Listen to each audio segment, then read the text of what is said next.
साक्षात् परं ब्रह्म तस्मै श्री गुरवे नमः। तस्मै श्री गुरवे नमः।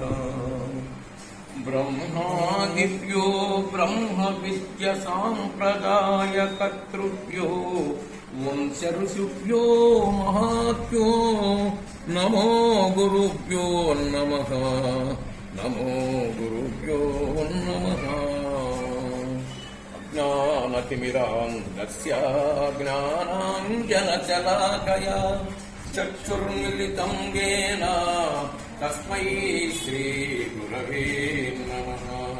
चैतन्यं शाश्वतं शान्तं योगातीतं निरञ्जनं नागबिन्दुकलातीतं तस्मै श्रीगुरवे नमः। दत्तात्रेय समावधूतमध्यमा सदानन्दनागमाम्ब पर्यन्तां नमो गुरुपरम्परा। जय गुरुदत्त महाराज को जय। दत्त रामावधूत को जय। सदानंद स्वामुల వారికి జై। నాగమాంబ గురుమాతకు జై। సకల గురుదేవులకు జై। హర నమ పార్వతీ పతయే హర హర మహాదేవ। మన లక్ష్యం చేరుకుని జ్ఞానసిద్ధమవుతుంది మన తత్వరూపాంశం కానుకో అది జీవబ్రహ్మైక్య రాజయోగ సారామృతం అని తెలియజేసినట్టు గడికోట స్వాముల వారు జీవబ్రహ్మైక్య రాజయోగ సారామృతం అనే మార్గాన్ని గురుదేవులందరూ చూసినటువంటి మార్గములన్నీ ఒకటి. అందుకే గురు సాంప్రదాయంలో అందరూ ఏకమవుతారు. గురువు అనే ఒక బ్రహ్మ విద్య సందర్భంతో కూడిన గురు సాంప్రదాయము అందరూ ఒకటే. కానీ అక్కడ ఎవరు భేదించరు ఆ మార్గాన్ని అనుసరించి. అందుకని అది శాశ్వతంగా నిలబడింది. గురుపీఠ పరంపర శాశ్వతంగా నిలబడింది. ఉన్నతమైన మార్గంలో చెప్పిన భావాన్ని మనస్సును మారుతంలో వేగం చేసి ధ్యానం చేసి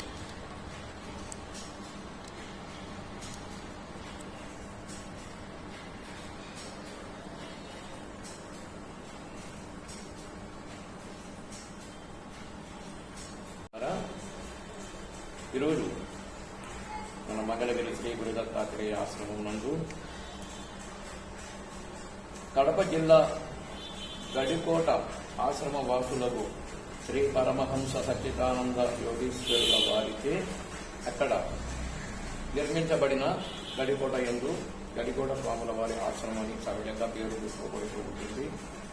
ఆ పీఠం తర్వాత ఆ గురుదేవుడి తర్వాత మళ్ళీ ఆ పీఠాన్ని ఎంతో భక్తి శ్రద్ధలతో గురుదేవుల యొక్క భక్తితో ఆచరించిన వారు, ఆ కార్యక్రమాలు అక్కడ నెరవేర్చిన వారు అయినటువంటి వారిలో ప్రధానమైన శ్రీ శ్రీ వీరభద్రయ్య గారు ఆశ్రమాధిపతిగా ఉన్నారు. అక్కడ ఆశ్రమం పేరు సచ్చిదానంద స్వామి ఆశ్రమం అని గడికోట అని ఉంటుంది. ఇంకా శాంతానంద ఉపపీఠాధిపతిగా ఉన్నారు శాంతానంద స్వామీజీ గారు. శ్రీ సత్యసాయి శాంతానంద వీరందరూ కూడా ఆ గురుదేవుల యొక్క అనుగ్రహాలు పొందాలని ఎంతో ఆ మార్గాన్ని అనుసరిస్తూ వచ్చారు. వారు ఇప్పుడు మన ఆశ్రమానికి ఆహ్వానించి ఇక్కడ ఉంచాము.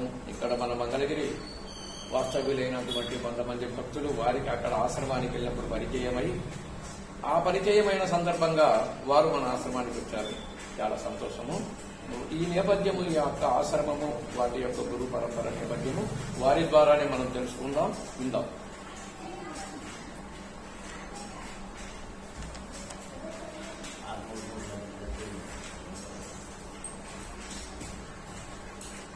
నేను ఇక్కడికి వస్తామనుకోలేదు, కానీ పరిచయం చేయలేదు. అక్కడ స్వామి అన్నగారు నాకు పరిచయం రమ్మని చెప్పారు.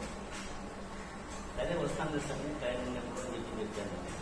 అనుకోకుండా ఎందుకో నాకు మనసు కలిగి మన ఏదో మా ఫ్రెండ్స్ అంతా అక్కడికి వచ్చేవాళ్ళు కదా, మా ఆశ్రమ దీన్నంతా ఈ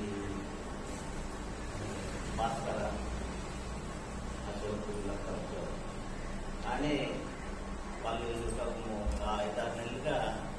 వాళ్ళకు మాకు ఖర్చు లేదు ఈ కరోనా వల్ల. కరోనా వల్ల ఎక్కడ తిరగలేకపోయినాం. కానీ ఇప్పుడు కొంచెం పరిస్థితులు బాగున్నాయని చెప్పి తిరుగుతున్నారు. నాకెందుకో వీళ్ళు, ఎందుకంటే మాకు ముఖ్యమైన భక్తులు ఈ భాస్కర్ కానీ అశోక్ కానీ వీళ్ళంతా. సరే ఒకసారి పోయి చూసేస్తాం ఏమైతే ఏమవుతుంది అని చెప్పి వచ్చాను. వచ్చే అనుకోకుండా వీళ్ళు ఏం చేశారు, నన్ను ఒక లాడ్జీలో దించారు.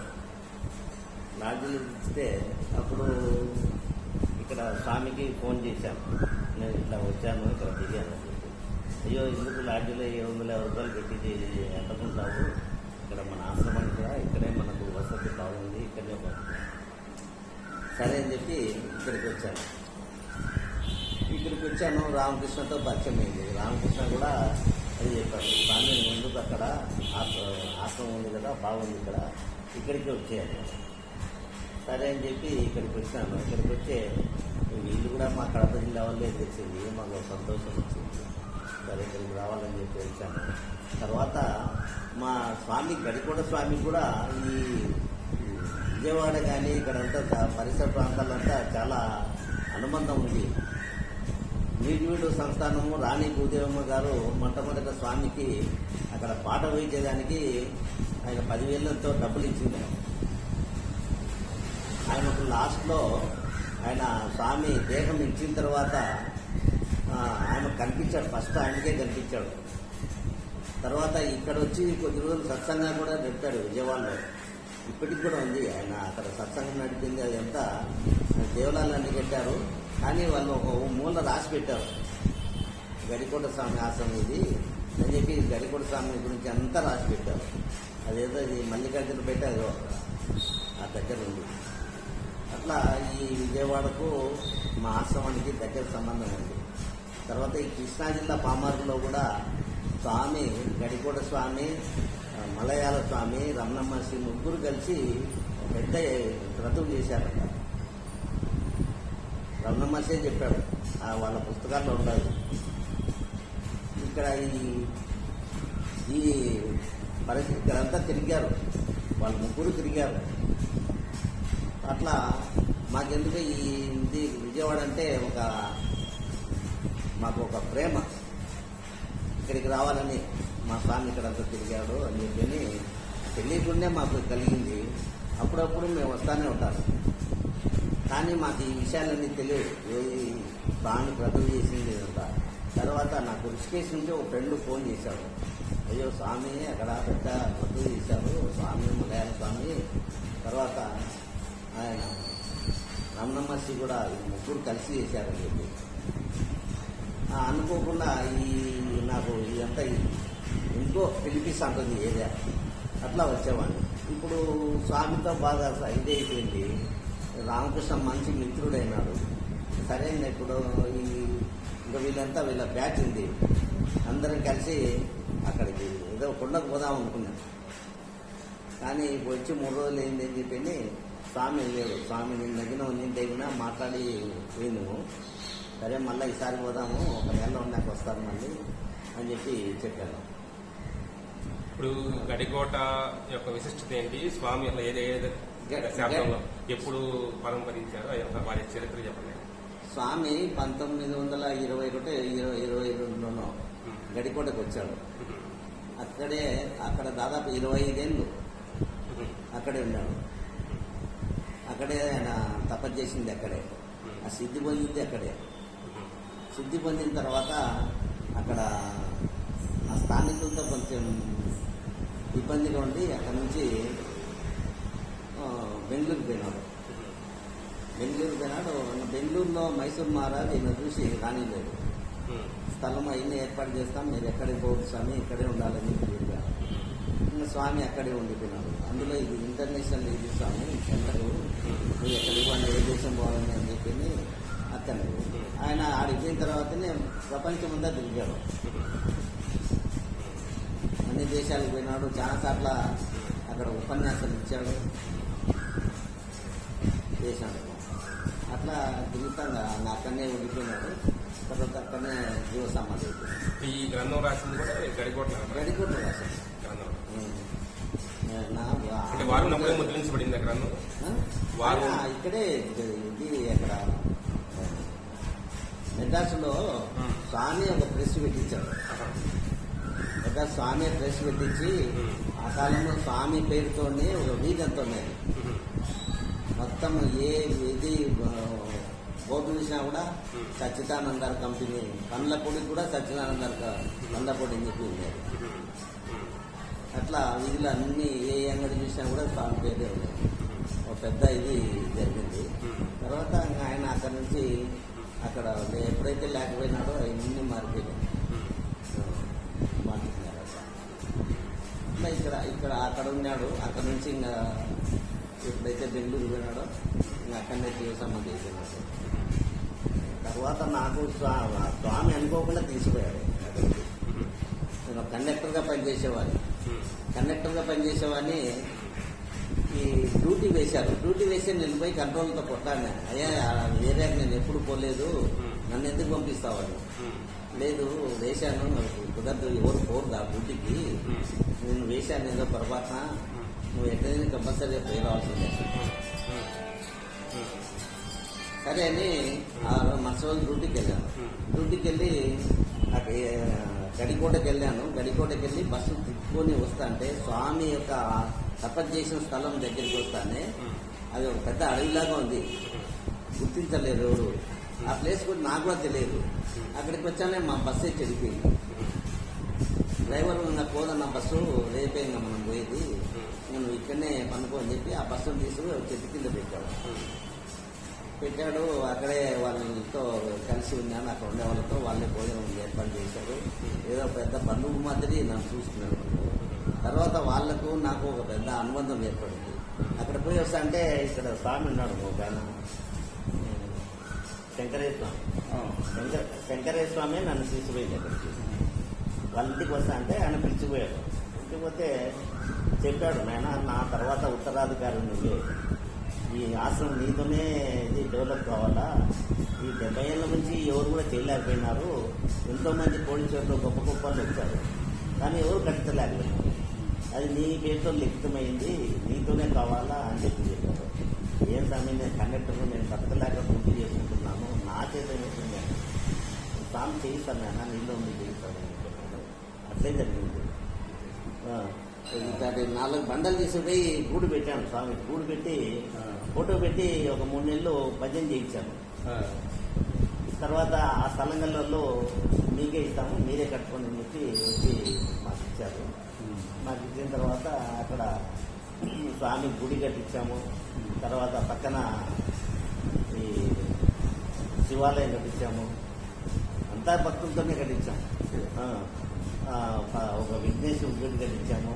మేము ఉండేదానికి ఇట్లా పెద్ద ఇల్లు కట్టుకున్నాము. చాలా డెవలప్ జరిగింది. ఇది నా యొక్క అంటే గడికోటలో ఈ మధ్యనే ఆశ ఏర్పడిందా, ఆయన ఉన్నప్పుడు ఆశ ఏర్పాటు చేసినారా? ఆశ్రమం అప్పుడు లేదు. అప్పుడు గుడిసెలు వేసుకొని ఉన్నారు. స్వామినప్పుడు గుడిసె చేస్తున్నారు. గుడిసెలే ఉన్నాయి. అయితే ఆయన ఆ ఊళ్ళో ఉన్న వాళ్ళు గడికోట స్వాములు అనే పేరు మాత్రం ప్రఖ్యాతి చెందింది. అయితే స్వామి వారు పరమపదించాకనే మీరు ఆశ్రమం కట్టారట. అవును, ఆయన పోయినా ఒక 70 ఏళ్ళు కట్టారు. అక్కడి నుంచి పోయిన తర్వాత అంతకుముందంతా అందరూ వచ్చారు, చూశారు. ఎంతో మంది మహనీయులు వచ్చారు, మహాత్ములు వచ్చారు, చాలా మంది వచ్చారు. మేము చేస్తాం అన్నారు. కానీ ఎవరికి వెళ్ళండి, ఆ భాగ్యం నాకు దక్కింది. ఏం తెలియదు, నాకేం తెలియదు. కానీ స్వామి నన్ను తీసుకుపోయి నాతోనే చేయించుకున్నాను. ఎందుకో మళ్ళీ ఏం తెలియని వాళ్ళకి స్వామి మా గురువు గారికి అది శంకరేశ్వర స్వామి చెప్పాడు, నాయన ఒకేసారి 4 పనులే చేయలేదు, చెప్పి నీకు ఇచ్చాడు గురువు గారు, నీకు తెలియదు అని చెప్పాడు. ఆయన చెప్పినట్టే జరిగింది. ఆయన అక్కడ చేస్తూ మళ్ళీ 10 సంవత్సరాలు ఈ బ్రహ్మంగారి మఠంలో కూడా అన్నదాన సహకారం పెట్టాను. 10 సంవత్సరాలు పెట్టాను. ఆరాధనకు దండిగా లక్షల జనం వస్తారు ఆరాధనకు. కానీ పెట్టేవాటి అన్ని కుల సంఘాలు ఇవన్నీ ఉన్నాయి, అని పెడుతూనే ఉన్నారు. అది చాలడం లేదు. చాలా మంది 10 days పెడతారు ఆ వారం రోజులు. కొంతమంది 3 రోజులు 4 రోజులు పెట్టిపోతారు. అట్లా నేను కూడా టెంట్ వేసి 10 సంవత్సరాలు నడిచాను. ఇంకా లేదు. అయితే అది కూడా వారు ఉన్నప్పుడే అక్కడ ఏదైనా ఆశ్రమం ఏర్పడిందేమో అనేది మాకు తెలియదు. ఏర్పడి ఉండొచ్చు అనుకున్నాం. స్వామి కట్టియాలని చెప్పి సుమారుగా మంచి చెప్పి గోడ వచ్చిన తర్వాత ఎందుకు అక్కడి నుంచి అక్కడ వదిలిపెట్టి అక్కడ బెంగళూరు పోయేటప్పటికి ఇదంతా సిద్ధమని చెప్పింది కట్టడానికి పూర్తి కాదు. ఇలాంటి ఉత్తమమైనటువంటి భావంతో గురుదేవులు వారు పరమపదించినప్పటికీ ఆ యొక్క మహత్తు మహిమ చేస్తుంది అని అనడానికి ఇది ఒక ప్రధానమైన వీరు చెప్పిన దాన్ని బట్టి చూస్తే వారు పరమపదించిన తర్వాత కూడా ఇది మహత్తరమైన కార్యక్రమం మరొకసారి జరిగింది. అలా జరగడానికి కారణం ఏమి? ఈ యొక్క గ్రంథమే. దీని ద్వారానే కొంతమంది వెళ్ళుంటారు అక్కడికి. వారు చరుడు అక్షరుడు అనే 2 చర అక్షరులు అనే పురుషులు 2 ఉంటారు. భగవద్గీతలో వా ఇమౌ పురుషములోకి చర అక్షర ఏవచ. అర్జున 2 పురుషులు ఉన్నారు. వా అంటే 2. వా ఇమౌ లోకే ఈ లోకానికి వా ఇమౌ లోకే చర అక్షర పురుష ఏవచ. చర సర్వాణి భూతాన్ని. చర పురుషుడు ఈ యొక్క భూతాలకు పరిమితంగా ఉంటాడు. కూటస్థుడైన వాడు అక్షరుడై ఉంటాడు. అనగా మనం ధ్యానం ఎందుకు చేస్తున్నాము అంటే కూటస్థుడైనటువంటి అక్షరుడు త్రికూట ముందు ఉన్నాడు. అక్షరుడు నశించుట లేదు, చరాలు నశిస్తాయి మనం. అందుకని నీ ఆత్మకు మరణము లేదు, నీ ఆత్మకు మరణము లేదని చెప్పిందే కదా చేతంట. అంటే ఈ చరాలు మార్పు రావచ్చు, లేదా కనపడకుండా రూపాంతరాలు చెందొచ్చు, కానీ అక్షరుడు నశించుట లేదు.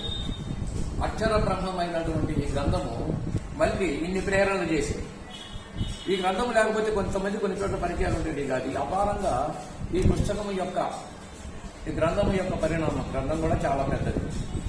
దీని యొక్క విశిష్టత చూసినందుకు దీన్ని గొల్లపూడి వారు కూడా దీన్ని అధికారం చేసుకుని ప్రింట్ చేశారు. దీన్ని ప్రింట్ చేసే అధికారం ఉండాలి కదా. ఇప్పుడు దీని మీద గొల్లపూడి అని వస్తువు ఉంది కదా, అనేక గ్రంథాలు ప్రచురించారు. ఆ రకంగా అనుమతి పొంది ఉంటారు. ఈ గ్రంథాన్ని వారికి బుద్ధి పుట్టి ఇలాంటి గ్రంథాలను మనం ప్రచురణ చేస్తే భక్తాదులకు ఎంతగానో ఉపయోగపడతాయి, విజ్ఞానం అందుతుంది అని వారి భావన. కొంత వ్యాపారం ఉన్నా ముందు ఆ సద్భావన కలగడం ముఖ్యం. ఆ తర్వాత ఈ అక్షర బ్రహ్మమే మనకు. ఈ గ్రంథము కూడా మా అమ్మగారి గురువు గారు, మా అమ్మగారి శిష్యుడు, ఆయన మా దగ్గర ఒకటి పాత పుస్తకం అంటే అది చూసి అది పాతది కాదు కొత్తది నేను తీసుకొస్తాను, ఆ ప్రాంతంలో ఎక్కడ తీసుకొచ్చాడు. అప్పుడు తెచ్చినప్పుడే ఆ సింబల్స్ ఆ బొమ్మను వేయించారు. అక్కడ ఈ పుస్తకం చూపించి ఈ బొమ్మలు వేసే అతనికి ఇది కూడా ఏమని చెప్పి వేయించారు. ఈ రంగులతో ఉన్నది చేసింది ఈయనే. మిగతాగా బ్లాక్ అండ్ వైట్ మరొక రకం రంగులు ఉన్నాయి, కానీ ఆ పుస్తకం ఉండదు. ఆ పుస్తకం ఎవరో చదవడానికి పొరుగురు ఎవరో తీసుకెళ్ళినట్టున్నారు, మళ్ళీ తెచ్చి ఇవ్వలేదు నాకు. ఇప్పుడు మరి మా మేనల్లుడు ఎక్కడ సామెత తీసుకొచ్చాడు ఈ పుస్తకానికి. అప్పుడప్పుడు ఏదో చూస్తూ ఉంటాడు వాస్తవానికి. మరి ఎక్కడ చూసి ఇది అవసరమో మన దగ్గర ఉంచుకోవాలని రమేష్ ఎక్కడ తీసుకొచ్చారు?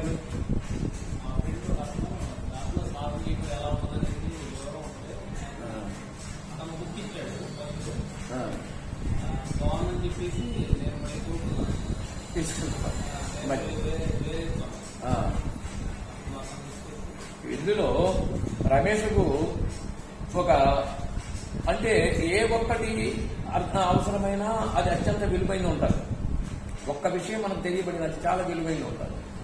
ఈడా పింగళ నాడులలో వారానికి మనకు పలానా రోజు పలానా నాడి ఆడాలి, తెల్లవారు లేచేటప్పుడు మనం లేచేటప్పుడు అని ఉంటుంది. అది ప్రధానంగా తీసుకున్నాడు. ఒకసారి నాతో అన్నప్పుడు ఎట్లా అది మాత్రం ఎక్కువ ఖచ్చితంగా పాటిస్తాను మావయ్య, అది చాలా బాగానే ఉపయోగపడతా ఉంది. సోమవారం చంద్రనాడి ఆడాలి లేచేటప్పుడు, ఆదివారం సూర్యనాడి ఆడాలి, అట్లాగే మంగళవారము సూర్యనాడి ఆడాలి, బుధవారము చంద్రనాడి, గురువారము సూర్యనాడి, శుక్రవారం చంద్రనాడి, మళ్ళీ శనివారం కూడా సూర్యనాడి ఆడాల్సి వస్తుంది. అయితే ఇందులో ఇంకొక సూక్ష్మంగా ఇంకొక చోటను లేదా ఈ గ్రంథంలో చూశాను నేను. పౌర్ణమి వెళ్ళిన తర్వాత వచ్చే గురువారము చంద్రనాడి ఆడాలి. పౌర్ణమి వెళ్ళిన తర్వాత ఈ లోపల గురువారాలు సూర్యనాడి ఆడాలి అని కూడా ఉంటుంది సూక్ష్మం. అంటే అది కూడా తెలుసుకోవడం మంచిది కనుక అది ఇందులో అది ప్రధానంగా మనం నిత్య జీవన యాత్రలో అక్కడ ఎన్ని మనకు తెలిసి ఉన్నప్పటికీ మళ్ళీ ఏది తెలియదు. కాసేపట్లో ఏమన్నా జరుగుతుందంటే మనకు తెలియదు. కాసేపట్లో ఏం జరుగుతుందంటే మళ్ళీ అన్ని తెలిసినట్టే మనం ఉంటాం. అందుకనే ప్రతి వ్యక్తికి ఈ జీవాత్మలకు ఏదో ఒక రకమైనటువంటి కర్మల వాసనల చేత ఏయో కొన్ని గండాలు లేకపోతే కొన్ని విపత్తులు సమస్యలు వస్తూ ఉంటాయి. ఈ యొక్క శ్వాస ప్రమాణాన్ని నీవు గనక గమనించి నడుస్తే అవి నీవు తొలగించుకుంటావు అని దాని ప్రమాణం అక్కడ. అందుకని అక్కడ నుంచి ఇక ధ్యానం చేసే యోగ మార్గాలు కూడా దాని మీదనే ఆధారపడి ఉంటుంది. ప్రాణ, అపాన, వ్యాన, ఉదాన, సమాన వాయువుల గురించి మనం పూర్తిగా తీసుకుంటే దాని నిమిత్తంగా చెప్పి అవి నాడులు శుద్ధి అయినప్పుడే మనకు మనసు కూడా నిలబడుతుంది. నాడి శుద్ధి కాకపోతే పైకి ఎలదు. బలవంతంగా ధ్యానాన్ని కూర్చుంటున్నారు చాలా మంది. ఇప్పుడు ధ్యానం చేయటం అంటానే ఇప్పుడు మన ఓంకారాన్ని పూర్తిగా 3 సార్లు కూడించాం. లోన ఉన్నటువంటి యొక్క నిలవ ఉన్న గాలి కూడా ప్రత్యేకంగా పోతూ చివర ఓం అన్నప్పుడు ముక్కు పలుకుతా ఉంటాం. ముక్కు జ్ఞానేంద్రియం, ఇది కర్మేంద్రియం. జ్ఞానేంద్రియము పై నుంచి ఆ యొక్క సుషుమ్న నాడికి దారి అక్కడ తగులుతూ వస్తూ ఉంటుంది. శబ్దము ఆనాడులో అప్పుడేది కలుగుతాను పెరలు కదులుతాం లేదు, శబ్దం వస్తూ ఉంది. ముక్కు పనిచేసినట్టేగా ముక్కులో ఉన్న నాదాలు పలుకుతున్నాయి. అది గమనం గొప్పది, అది జ్ఞానేంద్రియం. అట్టి జ్ఞానేంద్రియం ద్వారానే నువ్వు అన్ని తెలుసుకోవాలి అంటూ వినాయకుడిని కూడా మనము పూజించడానికి కారణం ఏంటంటే వినాయకుడి యొక్క తొండము ముక్కు, అది ముక్కుతోనే అన్ని పనులు చేసుకుంటుంది. నీళ్లు లాగి నోట్లో పోసుకుంటుంది. చెట్లు కొమ్మలు ఆ యొక్క ముక్కుతోనే ఎరగదీసుకొని తర్వాత తిరుగుతుంది. జ్ఞానేంద్రియముతో పని చేసుకోవలసిన అవసరము ఉన్నది అని నిరూపణ చూపించడానికి విఘ్నేశ్వరుడి యొక్క తలను చూస్తే మనము అలా ఉంటుంది. ఇకపోతే అంశాన్ని మనం వినాయక చవితులు బాగా చేశాము కనుక నీ జ్ఞానమే నీకు ప్రధానమై ఉన్నది. అది జ్ఞానేంద్రియం, ముక్కు జ్ఞానేంద్రియం. దానికి పూజ చేస్తున్నాం మనం. నీ జ్ఞానం ద్వారా నువ్వు గొప్పవాడివి కావాలి ఉంటుంది.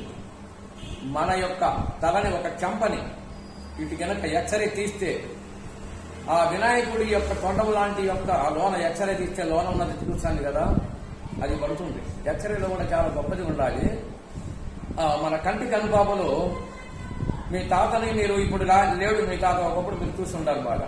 ఆయన ఫోటో తీయాలి అంటే ఇప్పుడు తాత ఫోటో లేదు, ఇప్పుడు మనకు కావాలి. సుమారు 50 ఏళ్ల క్రితం రామచంద్రాజీ గొప్ప సత్సంగం జరుగుతుంది తమిళనాడు. రామచంద్రాజీ మిషన్కి ఆ సత్సంగానికి మా అన్నగారు పెద్ద ఆయన వెళ్ళాడు. వెళ్తే ఇంకొకరు అక్కడ ఆధ్యాత్మిక అప్పుడున్న సమకాలికులు వెళ్ళారు. వెళ్తే అక్కడ ఒక గొప్ప కెమెరామ్యాన్ వచ్చాడు శ్రీలంక నుంచి. వచ్చి అతను ఇది ఇప్పుడు మీ తాతగారిని, ఇప్పుడు ఆయన ఫోటో లేదు కనుక మీ తాతగారిని నువ్వు చూస్తా ఉన్నట్టు, ఆయన ఎలా ఉన్నాడో చూస్తా ఉన్నట్టు అతను కనుక చూస్తూ ఉంటే మీ కనుపాపులో మీ తాత ప్రతిబింబం పడుతుంది. అలా ఫోటో తీసేంత కెమెరా ఆయన దగ్గర. మన కనుపాపలో మనం ఊహించిన వ్యక్తి యొక్క ఫోటోలు చేయగలిగారు. ఆ రోజే ఆయన మహాసభలో అన్నది ఏంటంటే భగవానుడు భగవద్గీత బోధ చేశాడు కదా, ఆ శబ్దం నశించలేదు, ఆకాశంలో ఉన్నది. ఏనాటికైనా దాన్ని రికార్డ్ చేస్తారు మానవులు, ఆ మేధస్సు వస్తుందని కూడా. ఇకపోతే ఈ యొక్క అంశంలో మనం తెలుసుకోదగింది ఏంటంటే సాధనలో చాలా సులువుగా బలవంతమైన యోగ సాధనలు అనేది కాకుండా మన బృహత్తంగా ఉండబడిన వాళ్ళమందరము ప్రణవనాదాన్ని ఆస్వాదించడం ఒక లెక్క. ప్రణవనాదాన్ని ఎలా ఆస్వాదిస్తాము? ఏకాగ్రతగా మనసు నిలబెట్టినప్పుడు ఈ చెవుల ద్వారా ఏదో ఒక శబ్దం అనేది అప్పుడప్పుడు వస్తూ ఉంటుంది. దశ విధ నాదాలు అనేది ఉత్పన్నం. ధ్యానం చేయగా మన అంతరంగమందునే మన మనసు నిలబడినప్పుడు ఆకాశంలో ఉన్న ప్రణవనాదం మనకు ఈ చెవు ద్వారా లోనకు వచ్చేసేస్తాం. ఇప్పుడు చెవు ద్వారా ఇన్నదేగా ఇక్కడికి వచ్చింది, మనకు మనసు కలిసి శబ్దం ఎక్కడి నుంచో వచ్చింది, చెవే కదా ఎన్నది, ఇక్కడ ఏది ఎల్ల చెవు ఎన్నది వింటానగానే మనం మాట్లాడుతున్నాం, లోనకు వచ్చానేగా. ఇక్కడ అత్యంత ప్రామాణికం. ఒకవేళ సైంటిస్టులు కొంతవరకే కనుక్కున్నారు. ఈ మహనీయులు కనుక్కున్నది ఏంటంటే జ్ఞానేంద్రియాలు 5 ఉన్నాయి మనకు. చెవు యొక్క నాడి, కంటి యొక్క నాడి, ముక్కు యొక్క నాడి, లోన ఉపజుహం పననాలుక యొక్క నాడి, ఈ నాడులు అన్ని కలిపి మొత్తము కూడా భూమధ్య స్థానమున ఈ నాడి ఉంది. మన వైరు కదా ఎలా ఉన్నదో మనకు నాడులు ఉన్నాయి, భూమధ్య స్థానంలో ఏకమవుతాయి. ఇది త్రికూటం. శృంగాటకం. శృంగాటకముగా ఎందు సుధతీరు మునికి చెలగిన భ్రమలన్నీయు భంగమైపోవును. లింగమూర్తిని చూతమిక కురంగలోచన రావి విరబిరా అనే కీర్తన మన సిద్ధయ్య గారి యొక్క 5వ మనవడు బాబగురు స్వామి శిష్యుడు ఈ కీర్తనలు అద్భుతంగా పాడారు. అందుకని ఆ కీర్తనలకు చిన్మయానంద రసభరిత కృతులని టైటిల్ ఇచ్చారు. ఇక్కడ గొప్పతనము ఎలా ఉన్నది, త్యాగయ్య కృతులని ఉన్నాయి, కానీ చిన్మయానంద రసభరిత కృతులని ఆ చిన్మయ తత్వాన్ని, పరమాత్మ తత్వాన్ని వర్షంలో కురిపించాడు ఈయన అని కూడా ఉన్నారు. అలాగే అట్లా టైటిల్ ఇచ్చారు అప్పుడు ఆయన గ్రంథానికి పెద్దలు. అంటే వారు వెళ్ళిపోయిన తర్వాతనే గ్రంథం వేశారు, రచన చేసి ఉంచారు. అలాగే ఇక్కడ త్రికూటము అంటే ఇవన్నీ కూడా ఏకమవుతూ ఉంటాయి. ఏకమైనప్పుడు త్రికూటము, అనే పదం అంటే త్రిగుణాలు అక్కడ ఉన్నాయి. పీడాపింగల సుషుమ్న నాడులు అక్కడ ఉన్నాయి. జాగ్రత్త స్వప్న సుషుప్తి అవస్థలు కూడా అక్కడి నుంచే జరుగుతూ ఉంటుంది. వింటున్నాం, బాగా పొద్దుపోయిన దాకా ఉన్నప్పుడు నిద్ర వస్తుంది మనకు. అనగా అక్కడ కూటస్థం అయిపోతూ ఉంటుంది. ఆ సమయం మారుస్తూ ఉంటుంది మనం. అందుకనే కూటస్థుడు జీవుడు. కూటస్థోచ్చర ఇచ్చక్త తమాహు పరమాంగజం.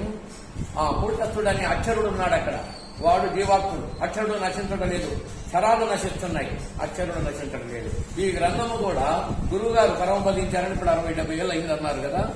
మరి ఈ గ్రంథమే కదా గొప్పతనాన్ని చేసి అక్షర జ్ఞానమే కదా. శ్రీకృష్ణ పరమాత్మ ఎప్పుడు ఆనాడు చెప్తాడు ఆ యుగంలో. మరి ఆయన భగవద్గీతను మనం కొనియాడుతున్నాం.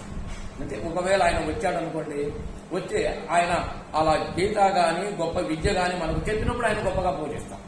ఊరికనే కూర్చోనంటే ఏం పూజిస్తాము? ఏముండదు.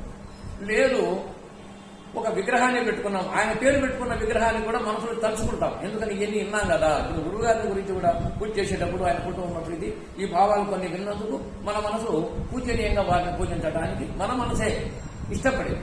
తెలియాలి, తెలియకుండా సాధ్యపడదు. తెలియాలంటే అక్షర జ్ఞానం కలిగి ఉండాలి. చదువు రాకపోయినా ఒకరు చెప్తే ఒకరు వింటున్నాం కదా.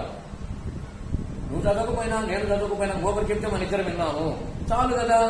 అక్షర జ్ఞానమే కదా మనకు. జీవాత్మ దానిని ఆస్వాదించింది. అది అలాంటి యొక్క దివ్య జ్ఞాన స్వరూపంతో కూడినటువంటి జ్ఞానంలో ఇందులో అపారమైన శ్వాస నియమాలకు ఎక్కువగా ప్రాధాన్యత ఇచ్చాము. ఆధారము నుంచి సహస్రారం వరకు. ఇందులో ఒక శ్లోకాన్ని మాత్రం చదువుతాను, దానికి వివరణ చెప్పడానికి.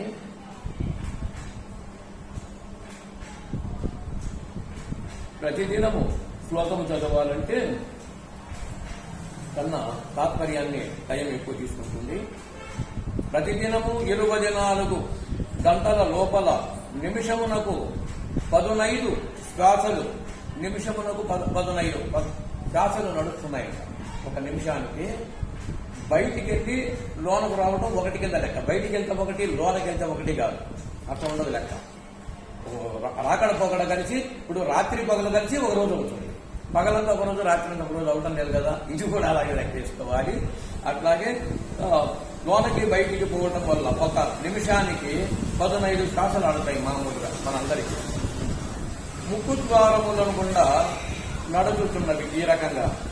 చెల్లుబోతూ ఒచ్చడి 20,000 ఈ రకంగా 21,600 శ్వాసలు 24 గంటల్లో ఆడతాయి. 21,600 శ్వాసలు ఆడతాయి. నిమిషానికి ఒక 15 అని చెప్పి అన్నాడు. మనం ధ్యానంలో ఏకాగ్రతగా వచ్చినప్పుడు ఇంకా 10, 11, 12 ఆడతాయి. ఇప్పుడు ప్రశాంతంగా కూర్చున్నాం, అంత ఆడతాం. యావరేజ్గా జరుగుతున్నాం కదా జనరల్గా, అప్పుడు దాని లెక్కని. ఇక మనం ఏదో ఆవేశము కానీ లేకపోతే అలసటగా పనులు చేసేటప్పుడు ఎక్కువ పడతాయి. అందుకనే అప్పుడు ఎక్కువగా మానవుడు అదే సంచారం చేయుతున్నప్పుడు శ్వాసలు ఎక్కువ వాడితే అంటే నిమిషానికి 16, 15 ఆడక 18, 20 ఆడాయనుకో శ్వాసల మీదనే మన ఆయుర్దాయం నిర్ణయించబడి ఉంది. శ్వాసలు ఎక్కువ వాడితే ఆయుర్దాయం తగ్గుతా ఉంటుంది. అంతే లెక్క. నువ్వు ఇన్ని ఏళ్లు బతుకుతావని లెక్క కట్టిలేదు, వేదాంత పరంగా లేదు. ఏముంటుందంటే నీకు ఇన్ని శ్వాసలు ఉన్నాయి, ఆ శ్వాసలను మిగిల్చుకుంటావు, తొందరగా ఖర్చు పెట్టుకుంటావు అని నీ ఇష్టం. అంతే తప్ప ఇది శ్వాసల మీద ఆధారపడి యొక్క జీవితం ఉన్నది తప్ప అందుకోసమే ఈ విద్యను అందరూ పాటించారు. బ్రహ్మర్షులు కూడా ఎందుకు పాటించి ఈ యొక్క మానవాతీత స్థితికి ఎదిగారు. వాళ్ళు ప్రమాణికాలు మనకున్నాయి. ఆ రూపంలో జరిగినటువంటి దీనిని ఆధారము చక్రం నుంచి చెప్పారు. ఇందాక మీరు కూర్చున్నారు. మీరు ఆధారం నుంచి చడు చక్రాల నుంచి ప్రయాణం చేసే మార్గాన్ని ఏం చెప్పాను? చడు చక్రాల నుంచి ప్రయాణం చేసే మార్గాన్ని చెప్పాను. ఇవాళ సరిగ్గా అనిపడకపోతే మళ్ళీ చెప్తాను. చెప్పాను, నోట్ చేశారా? ఏం నోట్ చేశావు? 2 మార్గాలు చెప్పాను. దీని మార్గం ఒకటి, ఆధారం నుంచి వచ్చే మార్గం చెప్పాను. అయితే పిపీలక మార్గము అంటారు. చడు చక్రాల నుంచి పిపీలకం అంటే చీమ. పిపీలకాది బ్రహ్మ పర్యంతము ఇది కూడి ఉన్నది అని ఒక ఉపనిషత్తులు చాలా చోట్ల ఉంటారు. పిపీలకం అంటే చీమ. చీమ ఒక దండు కట్టుకుని వెళ్తా ఉంది కదా, తన లక్ష్యం ఏదో తన ఆహారం కోసం లక్ష్యానికి వెళ్తా ఉంటుంది. దండుగానే వెళ్తాయి. అట్లాగే ఆ యొక్క దండుగా మీది ఆ చైతన్యం అనేది ఆ పిపీలకములాగా ప్రయాణం చేస్తూ చడు చక్రాల మీద ప్రయాణం చేస్తుంది. యోగ మార్గంలో మనం యొక్క ఆసనములు అది సిద్ధించే కొద్దీ ఆధార చక్రాన్ని అనగా అధోముఖం ఉంది కుండలి శక్తి తల కిందికి తోక పైకి పెట్టుకోను. బ్రహ్మ జ్ఞాన ఉపదేశము పొంది ఈ యొక్క విచారణ ద్వారా ఆ విచారణ ద్వారా నీవు మనసులో సంకల్పం చేసి ఎప్పుడైతే ఆ మార్గానికి ప్రవేశం చేశావో ఆ కుండలి అనేది ఒక త్రాచుపాము. దాని తోక తొక్కావు, తోక తొక్కుతానేది పైకి తెలుస్తుంది. కొన్ని పాములు పారిపోవచ్చేమో, ఒక జాతి గల నాగుపాము పారిపోదు. దాని ఏదైనా తోక తొంగి కట్ట కదిలిచ్చే అస్సలు నీటికి వచ్చింది. దానికి ఒక్కదానికి ఉంటుంది ఆ పవర్. అట్లాగే దాని తోకను కదిలించని పైకి తెలుస్తుంది. విద్యలో అదే గొప్పతనం. ఈ విద్యలో దాని తోకను కదిలిస్తే అది తోక ఇక్కడ పెట్టుకొని ఉంది. ఇక్కడ ఏమైంది? పిపీలక మార్గంలో ఇక్కడ పైకి వచ్చాం. వికాంగ మార్గం ఇది. కాసలు వికాంగం అంటే పక్షి. ఈ వికాంగం అందుకని దీని అంశాన్ని సంబోధించింది. ఈ అంశ యొక్క ప్రమాణాన్ని ఆ పిపీలక మార్గము వికాంగ మార్గం 2 ఏకము. ఈ స్థితి ఎప్పుడైతే జరిగిందో అధోముఖమైన కుండలికి తోక కదలాడు. తోక అంటే ఆ తల కిందికి ఉంది కదా, కుసగొట్టి పైకి లేస్తుంది. ధ్యాన సిద్ధి, యోగ సిద్ధి కలగడానికి ప్రధానమైన అంశములు ఇవి. మనకు యోగం సిద్ధించాలండి, నేను చాలా కాలం చేశానండి అని అనుకుంటా ఉంటాం. కానీ ఇది తెలియబడిన తర్వాత తొందరగా ఫలితం ఇస్తారు. చెయ్యొచ్చు. చేస్తే ఈ యొక్క పంచ ప్రాణాలు కానీ దానికి ఉన్న ఉపవాయువులు ఉన్నాయి. ఈ ఉపవాయువులన్నీ కొద్దిగా నిలవలు ఉంటాయి. మనకు పక్షవాతము అంటాం. వాతం అంటే గాలి నుంచి వచ్చింది వాతం. వాత శబ్దం ఎక్కడి నుంచి వస్తుంది? ఆయుర్వేదస్తులు చెప్పినా లేకపోతే మనకు ఇంగ్లీష్ వైద్యంలో చెప్పినా పక్షపాతం అంటే వాయువుల నుంచి సంప్రాప్తమైతే పక్షపాతం. అంటే మరి కాలు చేతులు పని చేయకుండా ఒక పక్షాన వస్తుంది అంటే వాయువుతో సంబంధం. మరి ఆ యొక్క దోషాలు కూడా యోగికి ఉండకూడదు. మరి అవన్నీ కలిగించి గొప్ప శ్రేష్ఠుడు కావడం కోసమే కదా ఈ సాధన. అందుకని దానివల్ల ఇది అవసరం అవుతుంది. నీవు తెలుసుకున్న దాని మీదనే పని చేస్తున్నది. నీవు గుర్తెరిగిన దాని మీద నుంచే మనకు ఫలితాలు ఉన్నాయి. నువ్వు గుర్తెరగలేదు, ఫలితం ఉండదు. ఇక నీ సంకల్పం మీద ఆధారపడి ఉన్నదాన్ని బోధనమాచ్యుడు నీవు సంకల్పించిన నీ ఇష్ట ప్రకారము చందు మాయా కావునను అభ్యాసిది గురు శిక్ష కావలను నారాయణ. నీవు సంకల్పించిన నీ ఇష్ట ప్రకారం చేసే తను తెలియక చెడిపోయే నారాయణ అని కూడా ఒక చోట ఉంటారు. తాను చేసే విధానంలో తానే తెలుసుకోవలసి ఉన్నది అంటూ ఏమి చేసినా ఎలా ఉన్నప్పటికీ కూడా ఈ రకంగా పూజలు చేసిన అంతటా ఉన్న అంతర్యామి అయిన పరమాత్మ ఉన్నాడు. ఈ పుష్పాలు పూలు అన్ని వికసించినవన్నీ కూడా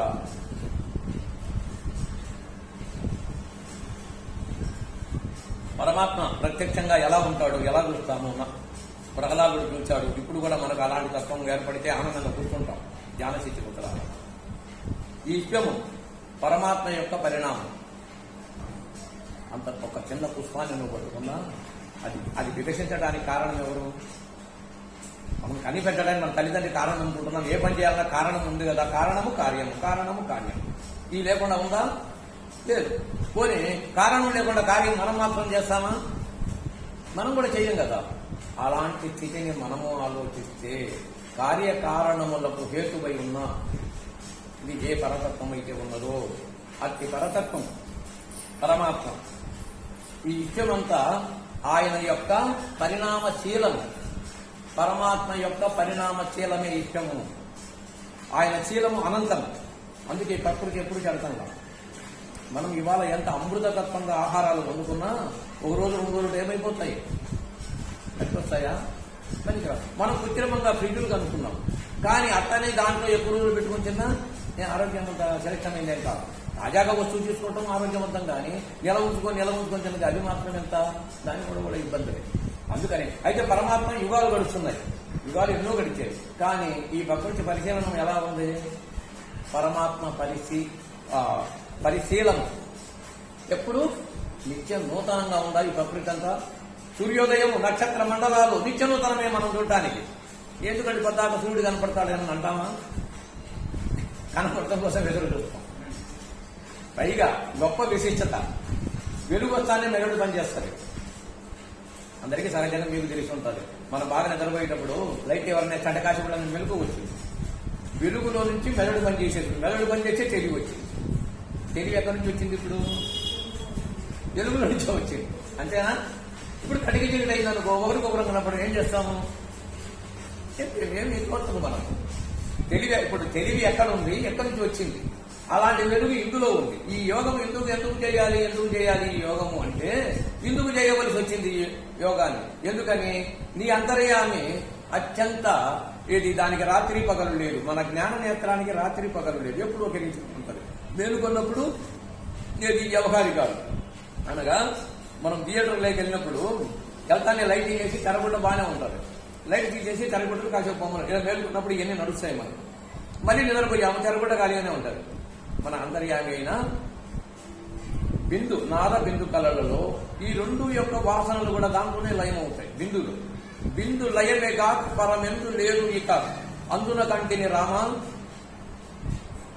అని రామకీర్తనలో అద్భుతంగా పాడాడు. బిందు లయం ఈ 2 శ్వాసలు ఇందాక లయం ఉన్నానే ఆ లయమయ్యి సర్వద్వారాన్ని సంయమ్య మనోహృది నిరుద్గచ. హాయిగా కూర్చున్నప్పుడు సంకల్పం జరగాలి. ఏదో కూర్చున్నాం కదా అని అనుకుంటే ఎందుకు కూర్చున్నాము? ఏది కూడా ఈ సర్వద్వారాలన్నీ సంయమనం చేసుకుంటున్నాను. మూర్తి స్వరూపము త్రిమూర్తులకు తప్ప మూర్తి స్వరూపం అని ఎవరికీ లేదు. అంతే కదా? త్రిమూర్తులు అన్నాం కానీ ఎవరినైనా మూర్తులు అన్నామా? ఇక మూర్తి స్వరూపం, మూర్తి అంటే స్వయంగా ఉద్భవించిన మూర్తి స్వరూపం అంటాం. అందుకనే వాళ్ళు ఆ స్వయంభూలే. మనం కూడా ఏం చెప్పాడు భగవానుడు? సర్వద్వారాన్ని సంయమ్య మనోహృతి నిరుద్వచ మూర్తి యదాత్మన ప్రాణ ఆస్థితో యోగధారణం. ఇంకా బిగినైంది. పిపీలక మార్గం నుంచి పైకి బిగినైంది. వికాంగ మార్గం నుంచి ఏకమవుతుంది. ఇటు ఆడి ఇచ్చమంతా ఆవహించిన చైతన్య స్వరూపం అంతయు కూడా బ్రహ్మరంధ్రము లాక్కుంటుంది ఆ చైతన్యాన్ని. ఇది అది అన్ని ఏకమై ఇది ఒకటి ఆధారం నుంచి లేచేది ఒకటి. మొత్తం త్రికూటం అంటే అనంతమైన ఇష్టమంతా ఇక్కడ ఏకమవుతుంది. ఆకాశ దర్పణం ఎరుక నీవు కనుగొనే ఎరుక గుర్తెరుగుతున్నాం కదా. ఈ ఆకాశము అంతయు ఒక దర్పణం చేసుకుని ఆ దర్పణంలో అన్ని అర్థం. దర్పణం అంటే అర్థం. అన్ని కనపడుతున్నాయి కదా. అంటే ఏది చూసినది కనపడుతుంది. అదే ఉంటుంది ఆ బిందుస్థానం. అది జీవుడి యొక్క స్థానం. అక్కడికి చేరినప్పుడు ఆ కూటస్థం జరిగినప్పుడు అద్వైత స్థితి జరుగుతుంది. అదే అద్వైత సిద్ధాంతం. 2గా లేదు, ఉన్నది ఒకటే. సమస్తము కలిసి అక్కడ ఏకమైపోయింది. ఇక అక్కడ నుంచి ప్రయాణము చేసేది కూడా ఉన్నది. దానిని పరిపూర్ణము అంటారు. లేదా అచలము అనే పదమైన పరిపూర్ణం అన్నప్పటికీ కూడా ఆ సుషుమ్న నాడి రంధ్రము కూడా అక్కడ జరిగే దాంట్లో తన్మయత్వం చెందాడు జీవుడు. తన్మయత్వము చెందడానికి ఆ యొక్క ప్రణవ స్వరూపమైన దాంట్లోకి వెళ్ళిపోయి సమస్తం కేంద్రమంతా ఈ నాడులన్నీ ఒక చైతన్యంతో ఆడుతున్నాయి కదా. అది ఎంతయో ప్రణవమే, ఓంకారమే. ఓమిత్యేకాక్షరం బ్రహ్మ వ్యాహరాన్ మాం మనస్వరం యః ప్రయాతి త్యజందేహం సహయాతి పరమాం గతిం. గీత సందేశం. ఓ అన్నాడంతే. ఓం అని కూడా అలా. ఓమిచ్చేతాక్షరం బ్రహ్మ, అది ఒక్కటే బ్రహ్మమైంది. అమ్మ అంటే మళ్ళీ వచ్చేది. అకారం ఉకారాలు ఇంకొక అక్షరం వచ్చింది కదా, ఇంకోటి వచ్చి మొదటి ఏది రెండైతే గడిపిడే, ఒకటి ఉంటే ఏ గడిపిడి ఉండదు. అందుకని అక్కడ అదే ఉండాలి, ఇంకొక దానికి తా ఉండకూడదు. అందుకనే అలా జరిగినప్పుడు దానికి అలా జరిగినప్పుడు యహ ప్రయాతి త్యజందేహం సహయాతి పరమాంగతిం, అలా స్థితి ఆ ధారణ చేసి ఉన్నాడు. చివరి దశలో అలాగే వదిలాడు. తను వదిలితే ఎక్కడికి వెళ్తున్నాడు? తను వదిలిన వారు ఎక్కడికి వెళ్తున్నారు? ఓం నిత్యేకాక్షర బ్రహ్మ వ్యాహరాన్ మాం మనస్పరన్ యహ ప్రయాతి త్యజందేహం, ఈ దేహాన్ని త్యజించింది. అది ఆ ప్రణవము త్యజించింది. సహయాతి పరమాంగతిం, సహా అంటే సంపూర్ణంగా ఇంకా శేషానికి తావు ఉండదు, పరమ గతి పొంది. పరమాంగతి అన్నాడు కదా, ఇంకా దాంట్లో అనుమానంతో మనకు అవసరం. ఆయన అంత చెప్పాడు. ఇది అందులో ఎదిగినప్పుడు ఇక అనంతమైన ఊర్ధ్వలోకాలు ఉన్నాయి. కనక సనాది మహామునులందరూ కూడా, బ్రహ్మర్షులు కూడా ఇప్పుడు ఏది చిరంజీవులైన వాళ్ళు కొంతమంది ఉన్నారు, ఊర్ధ్వలోకాల్లో ఉంటారు వాళ్ళు. దానికి చెప్పాడు. అది కూడా గొప్ప విద్య ఏంటి అంటే, ఏమి గొప్ప విద్య కాదు తెలుసుకుంటే ఒక సులువైన మార్గము. జన్మ కర్మచమే దివ్య ఏవం యో ఏతి తత్వతః త్వక్వా దేహం పునర్జన్మ నైతి మామేటి సోర్జున, నహి పునర్జన్మలు అంటాడు ఇక్కడ. జన్మ కర్మల యొక్క సత్సంగం అన్నాము. ఇప్పుడు సత్సంగం అంటే ఈ విషయం తెలిసాము కదా, సత్సంగం ఎందుకు జ్ఞానం చేసుకుంటాం కదా అనొచ్చు. జన్మ ఎందుకు వచ్చింది, కర్మలు ఎందుకు చేస్తున్నాం? జన్మ ఎందుకు వచ్చింది, కర్మలు ఎందుకు చేస్తున్నాము? పోనీ ఈ రెండు చేయించింది ఏది? సరే చేశాము, ఈ రెండు చేయించింది ఏది? నీవే నీ మనసు తోచినట్టు నువ్వు చేసినట్ట, దానికి ఏమైనా కారణం ఇంకొకటి ఉందా? అంటే ఏం చెప్తాము? జన్మ కర్మచ మే దివ్య ఏవం యో ఏతి తత్వతః, ఈ విషయాన్ని ఎవరైతే యథార్థంగా తెలుసుకుంటారో, దీనివల్ల ఈ కర్మ జరిగింది, దీనివల్ల అది జరగటానికి అవకాశం వచ్చింది. సకలేంద్రియాలు పనిచేస్తున్నాయి. సకలేంద్రియాలు అనేక విధాలుగా ఏది వివాహ సంబంధాలతో లోక కళ్యాణంగా అవి ఆ కర్మలు జరుగుతున్నాయి. ఏది పుణ్యకర్మలు జరుగుతున్నాయి. అనేక రకాల జీవనోపాధి కర్మలు జరుగుతున్నాయి. దీనికి ఒక దివ్యత్వం అనేది ఉంది. అన్నిటికూ కలిపి ఒకే దివ్యత్వం ఉంది. ఆ దివ్యత్వమును ఎవరైతే యథార్థంగా తెలుసుకుంటారో తత్వతః ఖచ్చితంగా ఏవం యో ఏతి యో అంటే ఎవరైతే తత్వతః ఖచ్చితంగా తెలుసుకుంటారో త్వక్వాదేహం పునర్జన్మ నైతి మామేతి సో అర్జున, ఈ త్వక్వాదేహం ఈ దేహాన్ని వదిలిపోయేటప్పుడు నహి పునర్జన్మలు, అద్భుతమైన మహోన్నతమైన స్థితి కలుగుతుందని చెప్తాడు. ఒకవేళ అట్టి ఉత్తములు కనుక భూమి మీద పుట్టడానికి వచ్చే ఈ లోకాన్ని ఉద్ధరించడానికి ఇది బుద్ధ భగవానుడు శంకరాచార్యులు వారు జనించారు. ఇలాంటి ఉత్తములు ఇప్పుడు అన్నమయ్య కూడా స్వయంగా పయనించే ఒక చిత్రంలో చూపించాడు. మనం అంతటి యొక్క స్థితి అయితేనే అతీంద్రియ జ్ఞానం కలుగుతుంది. మన సుషుమ్న నాడి అతీంద్రియం. ఒకవేళ ఆయన కలిగిందని మన కలగదని మళ్ళీ అర్థంతో మాట్లాడి వాళ్ళని గురించి చెప్పాము. మనం ఏదో అంతటి సమర్థులం కాదేమో అలా అనుకో మాట్లాడి. మన అందరికీ అతీంద్రియ జ్ఞానం ఉంది. కానీ ఆ సంగతి అదే సంకల్పం జరగదు దాని మీద. బ్రహ్మనాడి ఏంటో తెలుసా? ముకురమునం దగ్గర పొడుచుకొని వచ్చింది. నివారక సూకం. ఒకవేళ ఏనాడైనా మనిషి అది తెలుసుకోవాలని చెప్పి భక్త పుష్పం చదివేటప్పుడు చివరిలో అంతా అయిపోయి ఆరుతులు కూడా అయిపోతాయి. చివరిలో ఈ యొక్క సహస్రశీర్షం దేవం విశ్వాక్షం విశ్వశంభువం బిగినవుతుంది. విశ్వమే వేదం పురుషత్సతి విశ్వముపజీపతి. విశ్వమే వేదమైంది. వేదమంటే శబ్ద జ్ఞానంతో పాటు పురుషోత్తముడైన వాడు మళ్ళీ దాంట్లో జీవుడికి ఉపముగా ఉన్నాడు. ఇందాక ఉపముగా వెలుగొచ్చానే మన కళ్ళు కనపడ్డాయి. అంతేనా? ఈ మానవ జన్మకు లోకానికి ఉపముగా దైవం అలా ఉండి పనిచేస్తున్నది. రాత్రి అయినా మనం చూడగలిగిన స్థితి ఉందా? లేదు. కొన్నిటికి రాత్రి కూడా చూసే ప్రాణులు ఉన్నాయి. కొన్ని చూస్తాయి. భగవంతుడికి రాత్రి లేదు, పగలు లేదు. ఆయనకి రాత్రి పగలేదు. మన జ్ఞానేత్రానికి అది ఉంటుంది, ఎప్పుడు ఎలుతురులోనే ఉంటుంది. ఆ ఎలుతురు ఆడ లేకపోతే మనం ఉన్నాం. ఆడ ఎలుతురు లేదనుకోండి, లైట్ ఆడిపోయింది, చీకటి అయిపోయి దేహం అంతా చీకటి అయిపోయింది. వెలుతురు ఉంది కనుక నాడులన్నీ పనిచేస్తున్నాయి. 72,000 నాడులు ఎలా పనిచేస్తున్నాయి? భూగోళం ఇంత తొందరగా తిరుగుతుందో, ఇంత విశాలమైంది, అంత గొప్పగా రక్తం కూడా ప్రసారం నాడులు కదులుతుంటాయి. అంత స్పీడు. అట్లాగే అట్టి నాడులను ఆడించే క్రోడర్ అంతర్నాడి మేడ నివాసిని, ఆ మేడలో ఉన్నాడు నివాసమై. అంటే అద్భుతమైన జ్ఞానం అక్కడ ఉన్నది. ఇకపోతే ఆ సుషుమ్న నాడి గురించి చెప్పాను. సుషుమ్న నాడికి బ్రహ్మసూత్రాల్లో ఉన్న పేరేంటంటే నిర్దోషేంద్రియం. ఏ దోషము అంటాను. జ్ఞానంలో మనము ఈ కర్మలు అనుకున్నాయా, ఈ జన్మ ప్రారంభము అయ్యని అనుకుంటాం. అది నీ సంకల్పాల మీదనే ఆధారపడి, నీకు గాని నాకు గాని అవి వదలవు ఎవరిని కూడా. పదిలో చింతలు మైలలు మనుగులు వదలవు నువ్వు వద్దనక. అన్నమయ్య సందేశం. భారపు పగ్గాలు పోయని కట్లవి, భారపు పగ్గాలు చుట్టబడి ఉన్నాం అని అంటూ అవి అలా ఉన్నప్పుడు ఆ దైవ మహత్తి ఎలా ఉంటారో మనం తెలుసుకోగలిగితే ఈ జన్మ కాకపోతే మరొక జన్మకైనా లేదు, మన కంటికి కనపడకపోయినా పని జరుగుతూ ఉంటుంది. దైవత్వము కంటికి కనపడటం లేదు, పని జరుగుతూనే ఉంది.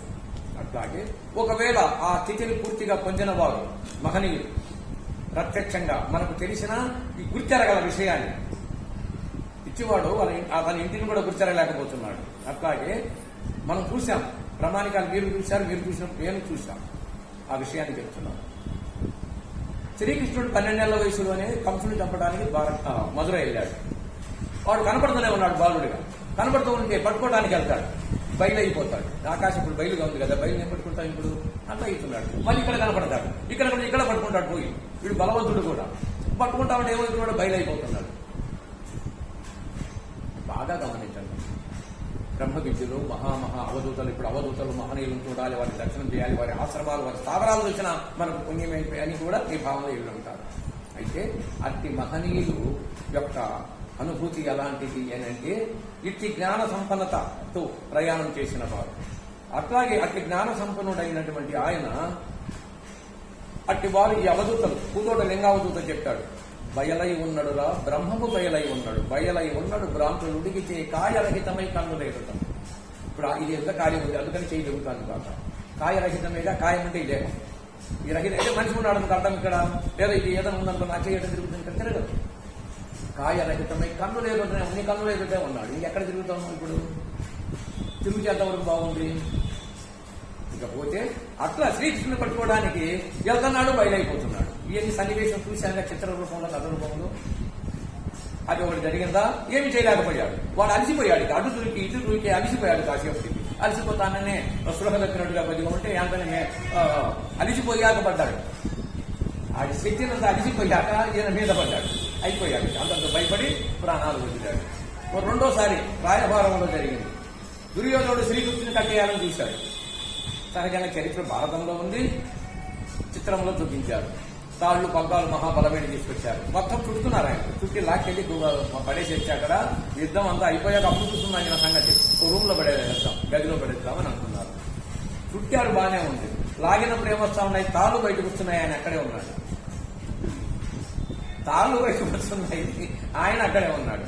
ఈ సన్నివేశం చూశాక ఇప్పుడు వివరించడం వల్ల గుర్తెరుగుతున్నాం చక్కగా. నీవు గుర్తెరిగిన దాని మీద నీకు ఫలితం ఉంది.